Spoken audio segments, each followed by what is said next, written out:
Hello అండి. ఈ అక్షయ తృతీయకు నేనైతే వెండి వస్తువు అనేది తీసుకున్నానండి. ఇది వెండిది ఆవు బొమ్మ.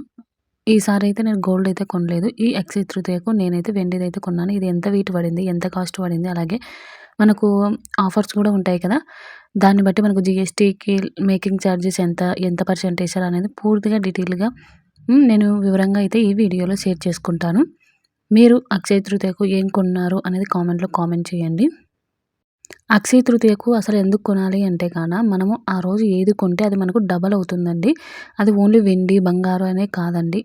మనకు ఇంట్లో సరుకులు కానీ అంటే ఏది కొంటే అది మనకు డబల్ అవుతుంది కాబట్టి అప్పట్లో చాలామంది బంగారు అనేది కొనేవాళ్ళు.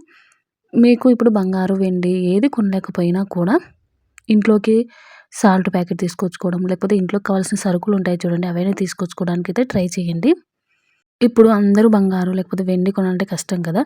ఇప్పుడు ఒకేళ బంగారు కొనలేకపోయినా కూడా వెండి అయితే మనం ఒక 2000 అంటే 2000 సేవింగ్ చేసుకున్న కాయిన్స్ అనేది దొరుకుతూ ఉంటాయండి. అలా కాయిన్స్ కూడా తెచ్చుకొని మీరు పూజలో పెట్టుకోవచ్చు. కొంచెం మంచిదే అంటారు అందుకోసం కాబట్టి నేనైతే ఈసారి ఈ ఆవు బొమ్మ అయితే తీసుకున్నాను. ఇదొచ్చేసి నేను పెద్ద పెద్ద షాప్‌లో అయితే తీసుకోలేదండి. అట్లా అంటే పెద్ద పెద్ద షాప్‌లలో అయితే మనకు మేకింగ్ చార్జెస్ అలాగే జీఎస్టీ దానిల మీద మనకు కొంచెం తగ్గిస్తారు పర్సెంటేజ్ అదంతా.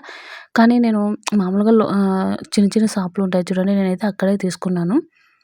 ఇక మలబార్ గోల్డ్ దాంట్లలో కూడా మనకిప్పుడు అక్షయ తృతీయకు చాలా ఆఫర్సే పెట్టారు. నేనైతే ఎప్పుడు రెగ్యులర్‌గా వెళ్ళే చిన్న షాప్‌కే వెళ్ళైతే తీసుకొచ్చుకున్నానండి. ఇదొచ్చేసి ఈ ఆవు బొమ్మ వచ్చేసి 32.4 గ్రామ్స్ అయితే ఉంది. అంటే 32.4 గ్రామ్స్ ఉంది గదా! ఆ రోజు సిల్వర్ రేట్ వచ్చేసి రూ. 255 అయితే ఉందండి. ఇక మనకొచ్చేసి 10 గ్రామ్స్ వచ్చేసి రూ. 2550 అయితే ఉంటుంది. ఇక ఆ లెక్క ప్రకారం వచ్చేసి 32.4 ఇంటూ రూ. 2555 గదా! మనకొచ్చేసి 32.4 గ్రామ్స్‌కొచ్చేసి రూ. 8262 అయితే అవుతుంది. ఇక దీంట్లో నాకు మేకింగ్ చార్జెస్‌కొచ్చేసి 10% ఏశారండి. కొన్ని కొన్ని షాపులలో ఎక్కువ ఏస్తారు. కొన్ని కొన్ని షాపులలో తక్కువ గూడా ఏస్తారు దీంట్లల్లో. మనము ఇక్కడే మనకు ఎక్కువగా అమౌంట్ అనేది పడుతుందండి. కొన్ని షాపులలో 20% కూడా వేస్తారు. కాబట్టి అంటే మనం చూసుకొని మనం 2, 3 షాపులు తిరిగి ఇప్పుడు ఆఫర్స్ కూడా ఉంటాయి కాబట్టి మనం అన్నీ తిరిగి చూసుకుంటే బెస్ట్. అంటే ఎక్కువగా మనం కొంటాం అనుకుంటే ఒకేళ ఒక 10 గ్రామ్స్ కాయిన్ అట్లా తీసుకుంటామంటే అవన్నీ కూడా అవసరం లేదు. మనం అక్కడికెళ్ళాక మనం డైలీ ఇప్పుడు ఎక్కువగా మనము కొంటూ ఉంటాం చూడండి, అలాంటి షాప్‌లోనే మనం నమ్మకం ఉన్న షాపులలోనే తీసుకుంటే మనకు రేపొద్దున వాటిని సేల్ చేసినా కూడా కాయిన్స్ అనేది మనకు అమౌంట్ అనేది ఇస్తారు. ఇక ఎప్పుడో ఒకసారి వెళ్లి దూరంగా ఉన్న షాపులలో మనం కొన్నామనుకో మనకైతే నష్టమైతే జరుగుతుంది గదా! ఇక 10% మేకింగ్ చార్జెస్ అయితే వేశారు. రూ. 826 ఏశారండి. ఇక జీఎస్టీ వచ్చేసి 3% అయితే వేశారు. రూ. 900. ఇక మొత్తం కలిసి 10,000 అయితే అయింది. అంటే రూ. 9,988 అయితే అయ్యిందండి. ఇక నాకు ఈ 32.4 గ్రామ్స్ వచ్చేసి సిల్వర్ వచ్చేసి 10,000 అయితే పడింది. రూ. 9,988 అయ్యుంటే ఇక మనం ఎంతో కొంత అడుగుతాం కదా! అడిగినందుకు వాళ్ళు 9,800కు బిల్ అయితే వేశారండి. అంటే రూ. 188 అయితే తగ్గిచ్చారు. చిన్న చిన్న షాపులు కాబట్టి ఇక మనం అడుగుతాము. పెద్ద పెద్ద షాపులలో మనం అడిగినా ఎక్కడా తగ్గియరు. మేకింగ్ చార్జెస్ దగ్గర తగ్గియరు. జీఎస్టీ దగ్గర ఎక్కడా తగ్గియరండి. కానీ మనం ఎప్పుడు కూడా ప్యూరిటీ అనేది కూడా చూసుకోవాలి. చిన్న చిన్న షాపులా, పెద్ద షాపులా కాదు. ప్యూరిటీ కూడా చూసుకోవాలి. ఒకవేళ మీరు కాయిన్స్ కొనేటట్టుంటే దాని మీద మనకు అది కాయిన్ మీద కూడా మనకు ఆహ్, నైన్ 99.9% అనేది కూడా ఉంటుందండి. అలా ఉన్న హాల్ మార్క్స్ ఉండేటివి మాత్రమే తీసుకోండి. కొన్ని 80% కూడా ఉంటాయి. అంటే కొంచెం క్వాలిటీ తక్కువ ఉండేటివి కూడా మనకు అదే రేట్‌కైతే సేల్ చేస్తూ ఉంటారు. మనకు చూస్తేనే అర్థమైపోతది. తక్కువగా క్వాలిటీ ఉండేది కొంచెం బ్లాక్‌గా, అంటే మరీ బ్లాక్ కాదండి, లైట్‌గా బ్లాక్‌గా కనిపిస్తది. మంచి వెండి ఏదైనా మంచిగా మెరుస్తూ కనిపిస్తుంటుందండి. నేను ఈ 2 రకాల కాయిన్స్ తీసుకున్నాను. అందుకోసమనే నేను చెప్తున్నానండి. ఒకసారి అంటే అనుకోకుండా వేరే వాళ్ళు గిఫ్ట్‌గా ఇచ్చారు ఆ కాయిన్‌ని. అది తక్కువ రేటుది.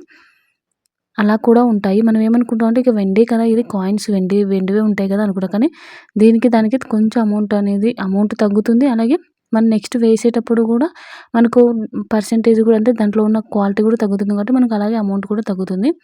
నేను కొన్న ఆవు బొమ్మ ఎలా ఉందో చెప్పండి. చాలా చిన్న సైజ్, అంటే మరీ చిన్న సైజ్ కాదు, బానే ఉంది. వెయిట్ వచ్చేసి 32.4 గ్రామ్స్ కాబట్టి ఇక ఈ మాత్రం ఉంది. చాలా బావుందండి ఫినిషింగ్ అవన్నీ. నేను ఎక్కువగా ఏ వస్తువులు వెండి మీద అంతగా నాకు ఇన్వెస్ట్‌మెంట్ చేయడం ఇష్టం ఉండదు. ఇది జస్ట్ 2 కాయిన్స్ ఒక్కటి తీసుకున్నాను అంతే. ఇప్పుడైతే ఇదొక్కటి తీసుకున్నాను.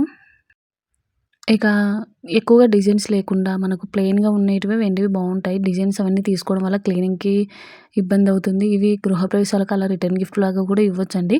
ఇదే వెండి బొమ్మ నేను 5 ఇయర్స్ బ్యాక్ గృహప్రవేశానికి 5000 పెట్టి తీసుకున్నాను. ఇప్పటికి 10,000 అయ్యింది. అప్పుడు మనకు 10 గ్రామ్స్ వచ్చేసి 1700 ఉండేయండి. అంతే ఇప్పుడు మనకు 1700కి ఏమొస్తుంది చెప్పండి? అప్పుడొచ్చేసి గ్రామొచ్చేసి మనకు రూ. 150, రూ. 160 ఉండే అంతే. ఇక ఇప్పుడు చూస్తే రూ. 255 ఉంది.